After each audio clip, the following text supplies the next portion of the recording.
Bienvenue dans cette nouvelle édition du QG News. Voici les titres de l'actualité. Le bras de fer dans le cadre de l'enquête sur les violences post-électorales se durcit au Bénin. Le procureur de la République annonce des mesures coercitives contre l'ancien président Boni Yayi après plusieurs reports de son audition par un juge d'instruction.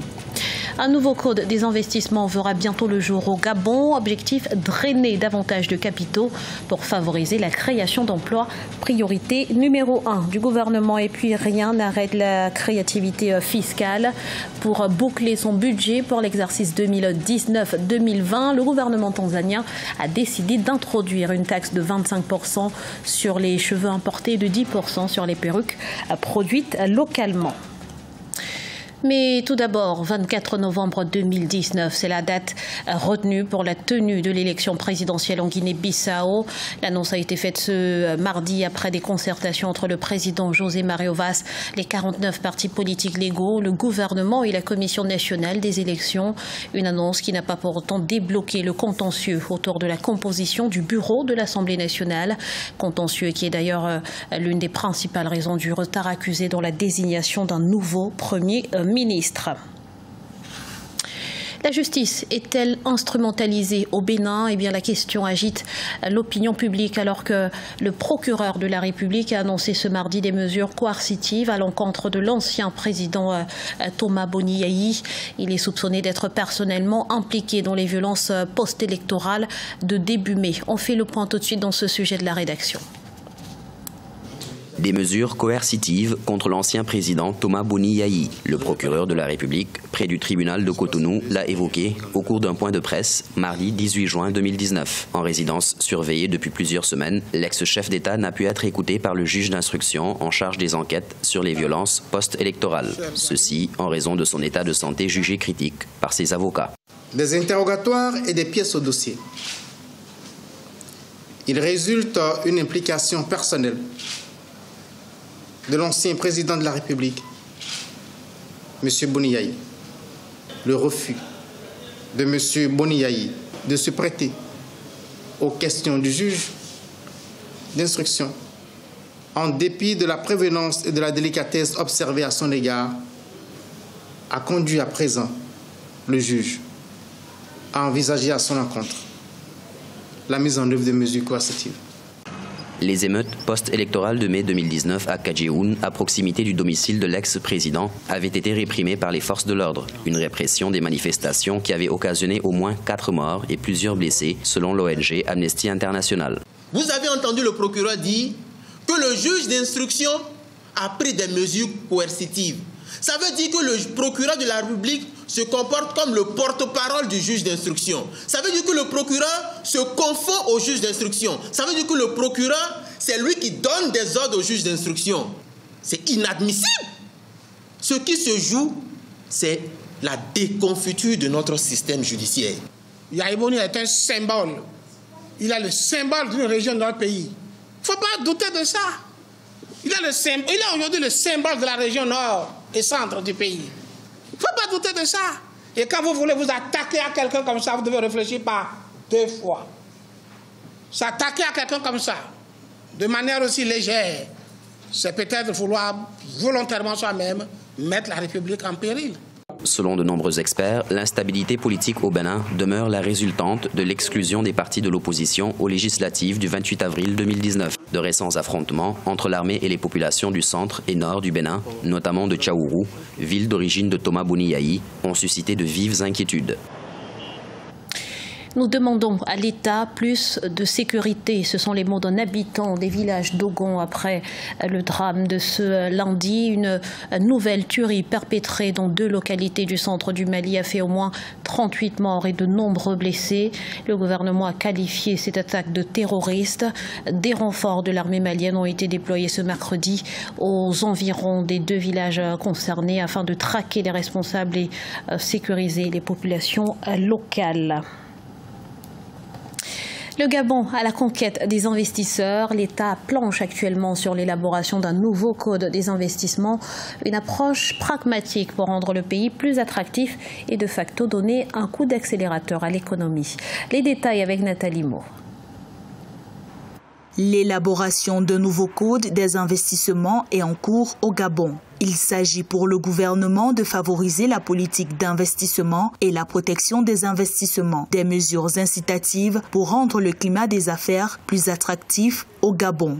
La mise en place d'un nouveau code des investissements au Gabon peut contribuer à attirer les investisseurs internationaux qui prendraient cela comme une volonté du gouvernement gabonais d'assainir l'environnement des affaires.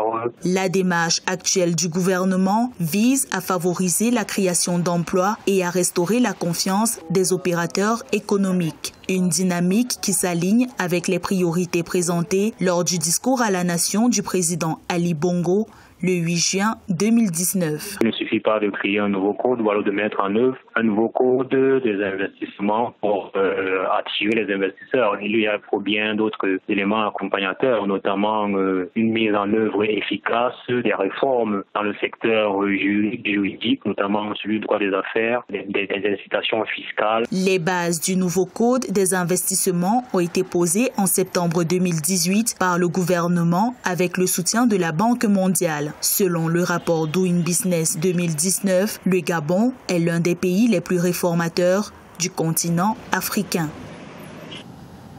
Voilà qui devrait faire grincer quelques dents, notamment auprès des femmes. À partir de juillet 2019, une taxe de 25% sera appliquée sur les cheveux importés en Tanzanie. Les perruques produites localement seront quant à elles imposées à hauteur de 10%.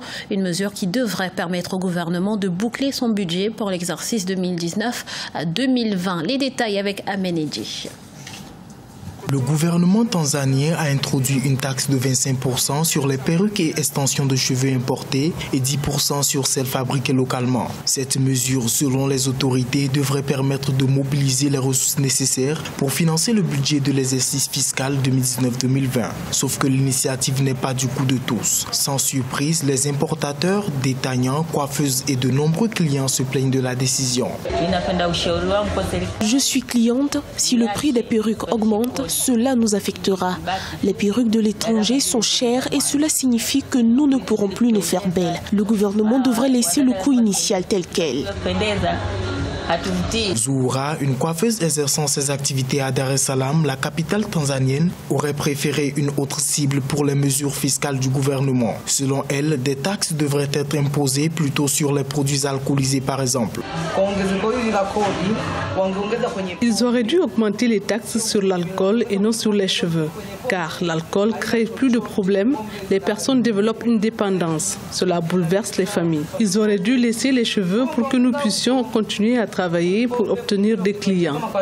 Avec l'introduction de nouvelles taxes mal perçues par les consommateurs, la Tanzanie pourrait faire d'énormes bénéfices étant donné que le marché des cheveux artificiels est l'un des plus fructueux dans le pays. J-2 avant le début de la Coupe d'Afrique des Nations 2019, une édition qui s'annonce particulièrement riche en émotions, toujours bien placée mais jamais gagnant. Le Sénégal veut vaincre cette fois-ci la malédiction et les Lions de la Teranga peuvent pour cela compter sur le soutien indéfectible de leurs supporters. Voyez ce reportage de El Hadji, notre correspondant à Dakar. Les Sénégalais se mobilisent pour soutenir l'équipe nationale qui participe à la Coupe d'Afrique des Nations qui va se tenir en Égypte du 21 juin au 19 juillet 2019. Dans les rues de Dakar, la capitale, on peut apercevoir l'installation du village de la CAN et des écrans géants un peu partout. L'université Cheikh Anta Diop de Dakar n'est pas en reste. Comme tous les Sénégalais, nous sommes vraiment impatients du début de cette CAN. Et surtout également accompagner l'équipe nationale du Sénégal, prier pour que vraiment cette fois-ci que ça soit la bonne. Et comme à l'accoutumée aussi, la direction du COUD via donc sa commission Sport et Culture sont en train de mettre en place un écran géant pour permettre à l'ensemble des étudiants vraiment de vivre également cette ambiance de la CAN. Le marché de Sandaga à Dakar, les affaires commencent à être florissantes grâce à la 32e édition de la Coupe d'Afrique des Nations. Les clients se procurent dès maintenant les maillots, les drapeaux et autres articles liés à l'équipe sénégalaise. Pour l'instant, bon, nous, ce qu'on a à faire, on va le faire, c'est acheter les choses et rester sur place toujours pour attendre, quoi. Mais ça se voit que tout le monde est avec l'équipe nationale, hein. Ça se voit que les gens aiment bien acheter les maillots et les choses là. Moi, j'ai déjà acheté des maillots pour tous mes enfants. Nous allons les supporter jusqu'au bout. On exhorte nos lions à donner tout sur le terrain. Le Sénégal, même si jusqu'ici n'a jamais remporté le titre continental, fait partie des équipes les plus habituées de la Coupe d'Afrique des Nations. Il partage le groupe C de la CAN 2019 avec le Kenya, la Tanzanie et l'Algérie. Ce journal a été réalisé par l'ensemble de la rédaction. Merci pour votre fidélité. Dans un instant, une nouvelle édition de l'actualité sur Africa 24.